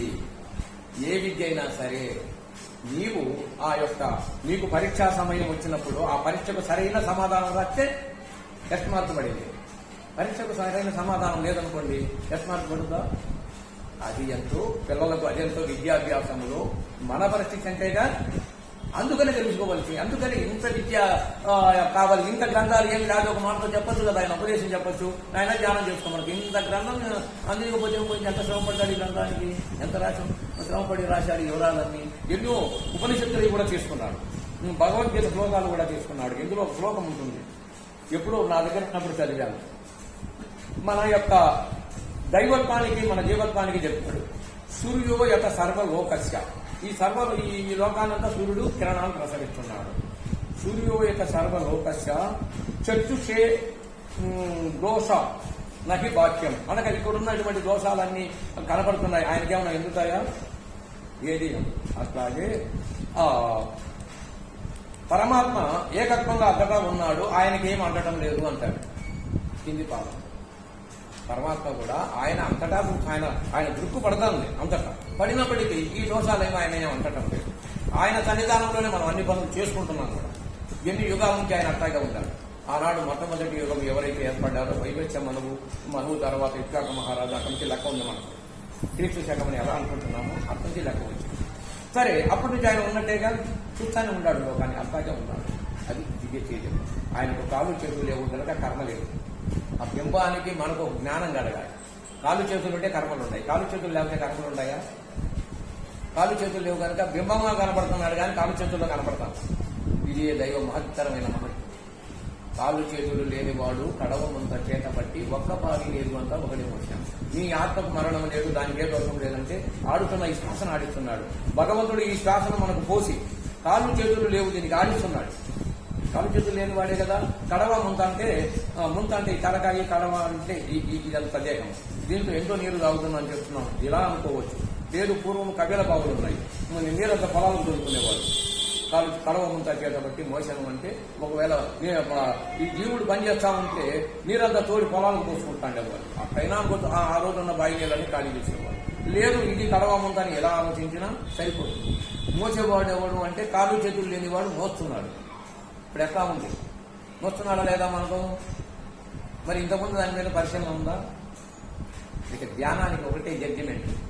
ధ్యానానికి కూర్చుంటాం కదా, దీని జడ్జిమెంట్ ఏంటంటే రెక్క ముక్కు లేని పక్షి రెయ్యంబగులు తపస్సు చేసి ఒక్క చెరువు చేపలని ఒకటే మిగిలి ఆహా బ్రహ్మాండమైనది ఆది మంత్రము, మన బ్రహ్మం గారు చెప్పినది గొప్ప మంత్రము అని కీర్తన ఉంది.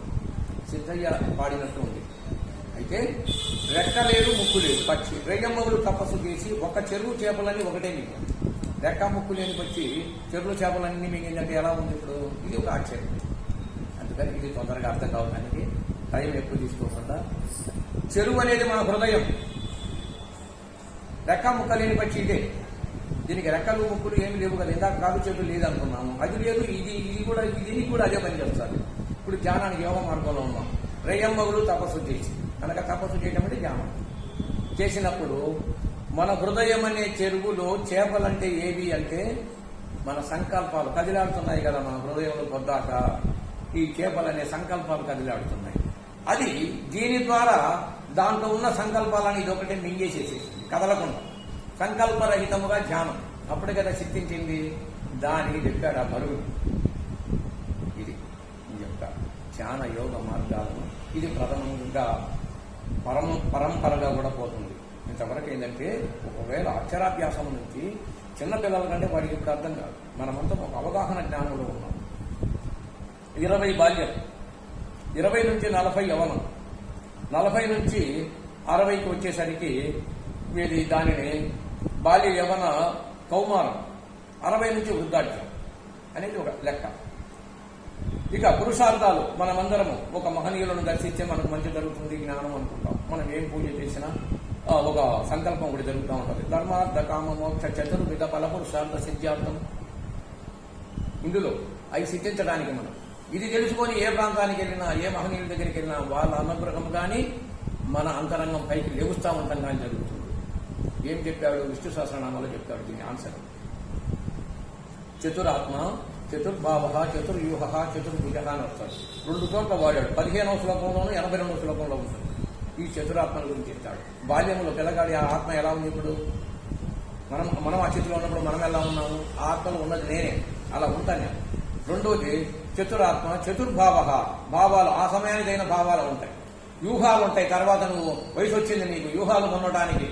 మొట్టమొదటిది నీవు ఏదైతే ధర్మం అనే పదం వచ్చింది, ఏదైతే ఖచ్చితంగా ఇది తెలుసుకోదగింది నువ్వు తెలుసుకుంటావో, ఏదైతే తెలుసుకుంటే ఇంకా తెలుసుకోదగింది లేదని అనుకుంటావో నా చెయ్యి లెగుస్తుంది. చతుర్భుజాలు, 4 భుజాలు పెట్టుకొని ఉన్నాను కదా నేను, ఆ 4 చేతులకు నేను ఆశీర్వదించడానికి పెట్టాను, నా చెయ్యి లెగుస్తుంది. ఒక చెయ్యి లెగిస్తే అన్ని చేతులు లెగుస్తాయి. నిన్ను పక్కకు పోనివ్వను నేను. మొట్టమొదట లెగిసే సంగతే చూసుకోవాలి. మొట్టమొదట లెక్క తప్పిందనుకో అన్ని తప్పే, మళ్ళీ మొదటికి రావటమే, మళ్ళీ జన్మలు మొదటికి వచ్చాయి మనకు. అందుకనే అప్పుడు అర్థం నీకు ధనం కావాలి, యుక్త వయసులో బాగా పని బాగా చూసుకుంటున్నావు, దానికి నా చేయగలుగుతుంది నీ అంటే నీకు సంకల్పిస్తాను. ఆ తర్వాత కోరికలు, కామం అంటే కోరికలు, నీ కోరికలు, నీ సంతానము, నీ యశస్సులు, నీ సంకల్పం మాత్రాన్ని జరిగిపోతూ ఉంటాయి. చివరకు ఆ తర్వాత కావాల్సిందేంటి? లాస్ట్ మోక్షం. అంతేనా? అది ప్రతి చోట ప్రమాణం చేసి తీర్థం తీసుకొని మన గోత్రనామాలు తీసుకొని ప్రమాణం చేస్తూ ఉంటాం. బ్రాహ్మణుడు జీవిస్తూనే ఉంటాడు ఆ రకంగా. ఏదైనా తర్వాత అయితే మనకు ఏది వ్యాపారమో ఉద్యోగం అంటే ఇది నీకు సిద్ధించుగా అని చెప్తాడు. అంతే కదా చెప్పేది. అంతకన్నా ఏమి లేదు. ఎంత ఖర్చు పెట్టినా దానికోసమే, ఆ మాటలు వినడం కోసమే మనం అంత ఖర్చు పెట్టాం. ఇకపోతే దానికి మూలం ఇక్కడ దాగి ఉంది. శ్రీమన్నారాయణుడు అనుగ్రహించడానికి అలా రెడీగా ఉన్నాడు. అది తెలుసుకోవాల్సిన బాధ్యత నీకున్నది అన్నప్పుడు యోగం అయితేనేమి, యోగము అంటే కలయిక. నీకు ఉన్న అన్ని ఏదైనా మనకు అన్ని యోగాలే, దుర్యోగాలు కావచ్చు, మంచి యోగాలు కావచ్చు. కానీ దైవము యొక్క ప్రభావం ఏంటంటే శుద్ధి చేసే తత్వం అది. అందుకని దుర్యోగం అంటే మాలిన్యాన్ని శుద్ధి చేసే శుద్ధాత్మ మళ్ళీ తీసుకొస్తుంది. మన గాలి మురుకాల దగ్గర మురుగ వాసన వచ్చింది, కొంత దూరం వెళ్తే అదే గాలి మంచి బాగానే ఉంటుంది మళ్ళీ. అందుకనే పవనాత్మజం అని దానికి పేరు. ఆంజనేయ స్వామి కూడా పవనుడు అనే పదం వాడతాం. పవన సుత అని అంటే పవనుడు అంటే ఎవరు? వాయువు. అంత పావనంగా ఉంటాడు ఎప్పుడు ఆయన. ఏ దుర్గంధం మళ్ళీ ఆయనకు అంటదు. ఆ కాజేపే అక్కడ. అట్లాగే మనలో ఉన్న తత్వాలను విడదీసుకొని అలా మనము పావనమైనటువంటి తత్వంతో వెళ్ళడానికి ఈ శ్వాస అంత గొప్పది. అందుకనే దీనికి భగవానుడు స్పష్టంగా ఇప్పుడు వచ్చిన ప్రమాదాలకు అప్పుడు ఆనాడి యుగములని అంటే అంతకుముందు ఎన్నో చూసింటారు. అందుకని సమంకాయం శిరోగ్రీవం ధారయన్న చలం, కదలకుండా కూర్చున్నారు కదా, దాన్ని కూడా గొప్ప ఫలితం చెప్పాడు. సమంకాయం శిరోగ్రీవం, శిరస్సు గ్రీవం మెడ, కాయం సమం చేసుకో, శిరోధారయన్న చలం కదలకుండా, అచలం అంటే కదలకుండా ఉండడం, చలనం లేకుండా. సం నాసికాగ్రం, నాసిక అగ్రము సమం చేసుకో, సం నాసికాగ్రం స్వం దిశాక్షానవలోకనం నా తృచితం నాతి నీచం చేరాజన కుశముత్తమం. బాగా ఎక్కని ఏదైనా పెద్ద పెద్ద పైకి వెళ్ళి కొండరాల మీద గుట్ల మీద కూర్చుంటావేమో, అనుకోకుండా నీ సిద్ధించినప్పుడు తూలు వచ్చేసేస్తాను, పడిపోతావు, ప్రమాదం కదా. ఈ కాయంతో జయం ఉన్నది ఎవరికైనా. కాయాన్ని బాగా కాపాడుకోవాలి. ఒకవేళ కాయాన్ని ఆరోగ్యంగా కాపాడుకుంటే ధ్యానాలు చేసి సూచికించి జీవితాలు పాడు చేసుకోవడానికి బ్రహ్మగీతి చెప్పదు. ఈ కాయముతో నీకు జయం ఉన్నది, కాయాన్ని జాగ్రత్తగా కాపాడుకో. హఠయోగాలు, ఒకవేళ కుటుంబానికి విరక్తి కలిగేటట్టు యోగాలు చేయటం మంచిది కాదు. ఎవరికో మరి కలగచ్చు ఆ శక్తి. ఆయన కలిగిన స్థితికి మనం ఏదో మంచిదే నాయన, నీ వరకు అది పరిమితం. లోకమందరికీ పరిమితం అవుతుందా ఇల్లు వాకిలు వదిలిపెట్టి హఠయోగాల్లో ఉండటానికి? ఒకవేళ ఉంటే ఈ తత్వం అని తెలియకపోతే తరించడంట. ఇప్పుడు చెప్పుకున్నామే కొన్ని దాని యొక్క గొప్ప గొప్ప విషయాలు. అందుకని నీకు బుద్ధి కదలేదు, యోగం చేయాలి, ఏదో కనపడుతుంది, నాకేదో ఏదో కనపడుతుందనే అయోమయ స్థితి, అయోమయ స్థితి. అందుకనే దానికి మంత్రలయ హత యోగ ముద్రలు ఆసనములు ఎన్ని నేర్చినా తన్నుతా తెలియకుండిన మళ్ళీ ఆగతులేనటంచు. సన్యాసత్తు మహాబాహో దుఃఖమాప్లోతి యోగత. అదేమో అది తత్వం. ఎత్తరా జెండా ఎత్తర అనే దాంట్లో చెప్పాడు. ఇక్కడ భగవానుడు చెప్తున్నాడు, సన్యాసస్తు మహాబాబు, కాషాయ గుడ్డలు వేసుకొని ఇక నేను సన్యాసిని అయిపోతున్నాను, తిరుగుతున్నాను, ఇంకా నాకేమవుతుందని చెప్పి తిరిగితే పూర్వజన్మలో తిరిగాడు ఈ రకంగా. యోగతం పూర్వగతం. సన్యాసత్తు మహాబాబు దుఃఖం ఆప్నోతి యోగత. పూర్వగతమే నవ్వుతో మళ్ళీ తిరుగుతున్నాడు అర్జున. ఇప్పుడు ఎలా ఉంది అంటే సన్యాసం గుడ్డలు వేసుకుంటే దానికి ఏంటి, దాని ప్రమాణం చాలా గొప్పగా ఉంది. సన్యాసి గృహాలలో కాషాయ గుడ్డలు వేసుకున్న వారు గృహాలలో నిద్రించకూడదు, మంచం మీద అసలు కూర్చోకూడదు, చాప నేల పడక, సత్రమో గుడో ఏదో చూసుకోవాలి. తప్పనిసరి ఒక సత్సంగం జరిగింది ఇక్కడ ఉండాలి. మన ఈ గృహంలోనే పెట్టారు. మరి ఇక రాత్రి కూడా ఎక్కడికి వెళ్తాడు ఆయన? పొద్దుపోయింది భోజనం అయ్యాక. అంటే ఏదో నువ్వు దేవుడికి పూజ చేసుకున్న చోట ఏదో ఒక స్థావరం ఉంటే అక్కడ నేల పడకేయాలి ఆయన. మన దగ్గర ఉన్నది ఏదో దుప్పటి ఏదో ఇస్తాం, నేల పడకేసుకోవాలి. లేదు సాధువులకు నిజంగా మనం వాడి నుంచి కూడా ఇవ్వకుండా సంసారులు కొత్త ఏమైనా ఉంటే ఇస్తారు. అది కాకపోతే ఆయన దగ్గరే ఉండాలి. ఒకరు మన మీద ఆధారపడకూడదు. సన్యాసి ఆయన దగ్గర ఒక వస్త్రం పెట్టుకోవాలి రెడీగా, అది పట్టేసుకొని పడుకొని వెళ్ళిపోవాలి. అంత కఠినమైనది ఉంటుంది. అట్లా కాకుండా ఎదుగుతారు తిరుగుతారు అంటే మన చాగంటి కోటేశ్వరరావు గారిని అడిగారు జనం, ఇలాంటి ప్రేక్షకులు బాగా. గరికపాటి నరసింహారావు గారిని అడిగారు, వాళ్ళు చాలా బాధాకరమైన విషయం చెప్పారులే, అది ఇప్పుడు వద్దు ఇక మనకు. ఇంకా వాళ్ళు చెడపురుగులు అయితే తిరుగుతుంటే మనం ఏం చేసేది అన్నాడు. ఎట్లా ఉంది ఇప్పుడు ఈ మాట? ఎంత బాధగా ఉంది. నీవు తీసుకున్నావు బాగానే ఉంది, అలా ఉండు. జన్మ నువ్వు తరించి ఇతరులను తరింపజేయి. నీ జన్మలు అనంతమైనటువంటి శంకరాచార్య వారు తాను తరించి ఇతరులను తరింపజేయడానికి తిరిగాడు. సన్యాసే కదా ఆయన కూడా. అట్లా మన రామానుజుల వారు జగద్గురువుగా మన పేరు తెచ్చాడు. శంకరాచార్యుల వారు రామ ఇద్దరికి మనం అనుకుంటున్నాం. ఆయన కొంతకాలానికి 50 ఏళ్లు దాటాక సన్యాసం పుచ్చుకున్నాడు. సన్యాసం ఇల్లు భార్యను వదిలేసేస్తాడు, వెళ్ళలేదు ఆయన దాన్ని అడిగాడు. అట్లాగే ఇలాంటి కొన్ని ఉంటాయి. అయితే ఇప్పుడు ఏది ఎవరికెవరు చెప్పే దిక్కు లేదు. ఎవరికి వాళ్ళే పెద్ద, ఎవరికి వాళ్ళే ధనులు. ఆభరణంగా ఉన్నారు. అందుకని ఎవరిష్టం వాడి, ఎవరి లోకాలు వాడి. లోకం ఎట్లా ఉంది రా సిద్ధ అంటే ఎవరి లోకంలో వాడు ఉండరు స్వామి అని ఆ రోజు చెప్పాడు ఆయన. అందుకని ఎవరి లోకంలో వాళ్ళు ఉంటారు ఇప్పుడు కలియుగం. దాన్ని కట్టడి చేయడానికి వచ్చింది ఇప్పుడు వచ్చిన ఇది విపత్తు. దాన్ని కట్టడి చేయడానికి అర్థం ఉండదు. భగవానుడు చెప్పాడు కదా, ఇప్పుడు చక్కగా మంచి ప్రదేశం చూసుకో, హాయిగా ఉండు, నీ చెయ్యి సాగితే దీనికి ప్రాణాయామానికి ఒకటి చెప్తాడు. ప్రాణాయామం చేస్తుంటారు కదా, దానికి ఒక మూలం ఒకటి ఉంది, బాగా తినండి. ఇందాక కాయముతో జయమని అన్నాడు. ఇట్లా ఓ మనసులో అనుకుంటా ఉండాలి. ఇలా అనుకొని అంటే పచ్చి కదా పైన గర్భమంతుడు అలా రెక్క గేట ఇసి తిరుగుతూ ఉంటాడు. ఇది గొప్ప బ్యాలెన్స్ మన ఆరోగ్యానికి అనుకొని గాలి ఇప్పుడు బాగా పీల్చుకోవాలి. చెయ్యి ఇట్లా తీసేటప్పుడే గురువు గారు అంటే నేను వరకే చెప్తా ఉంటాను. మీరు నేను చెప్తాను, మీకు సైగలు కావాలి కనుక చెప్తాను. ఒకసారి చెయ్యండి, ఇంకొకరికి ఎవరికి చెప్తారు. చాలా కూర్చోండి ఇట్లా. చాలా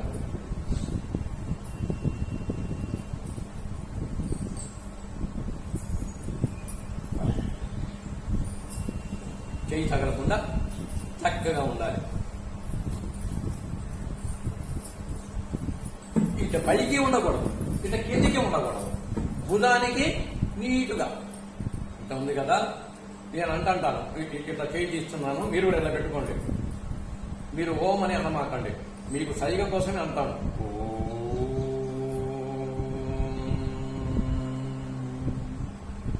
చెయ్యిని ఇట్లని ఇసనగా పెసురుతామే, ఇట్లని ఇట్లానండి, ఇట్లని ఓ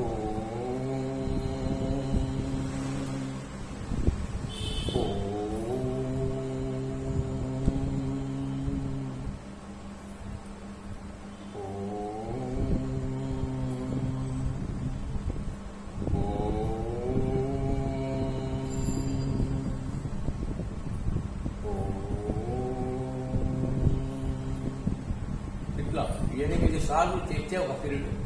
ఏదైనా ఆరోగ్యం బాగోలేకుంటే 6 సార్లు చేయండి. ఇతర పెద్దవాళ్ళు ఉన్నారు, మనం బాగానే ఉన్నాం, చేస్తాం 10 సార్లు అని చేస్తాం. చేయకూడదు 10 సార్లు. 8 సార్లు చేసి ఆపితే దానికి ఒక లెక్క పిలిచాడు, పీరియడ్ అని ఒక పీరియడ్. మళ్ళీ కావాలంటే మళ్ళీ ఒకసారి చేయి. ఒక గుండె హార్ట్ అటాక్ కానీ పక్షపాతాన్ని రానివ్వదు. గుండెకు ఈ నాడులన్నీ గుండెకు సంబంధం. మన కాలి వేల నాడులన్నీ మెదడు, దీనికి సంబంధం. సహస్రాలని ఆపాద మస్తకం, ఆపాద మస్తకం వరకు అది ఆ నాడి కేంద్రమై ఉంటుంది. ఇది ఇక్కడికి కేంద్రమై ఉంటుంది.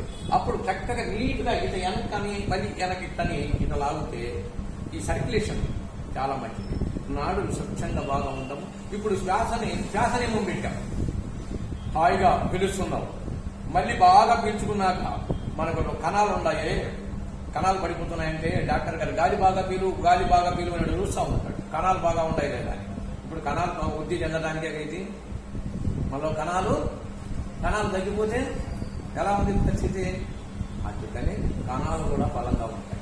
అందుకని ఇంత ఏ రోగము కూడా మనం ఆశించకుండా ఉండేంత సాధనలు చెప్పారు పెద్దలు. ప్రాణాయామం కావచ్చు, ఈ నియమము కావచ్చు, ఇలా నియమాలకు వ్యక్తి యొక్క మార్గాన్ని అనుసరిస్తూ మళ్ళీ అవకాశం ఉంటే మళ్ళీ ఒకసారి చూద్దాము. కారణం ఏంటంటే అన్నిటికన్నా విలువైన ఏదైనా ఉంది అంటే మనం ఉద్ధరించబడటానికి ఏదైతే ఉన్నదో అది విలువైంది అని భావించి ఒక శాంతి శ్లోకం చెప్పుకుందాం. పూర్ణమదః పూర్ణమిదం పూర్ణాత్ పూర్ణముదచ్యతే పూర్ణస్య పూర్ణమాదాయ పూర్ణమేవావశిష్యతే. ఓం శాంతి శాంతి శాంతి.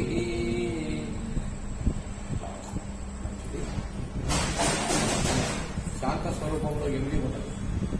ఒకవేళ దేవతాగణానికి ఎన్నో చూసాం మనం. అయ్యప్ప స్వామి మాలలు చూసాం. ఒకసారి గమనించండి, మాలలు వేసి ఉంటారు. రమేష్ నువ్వు మాల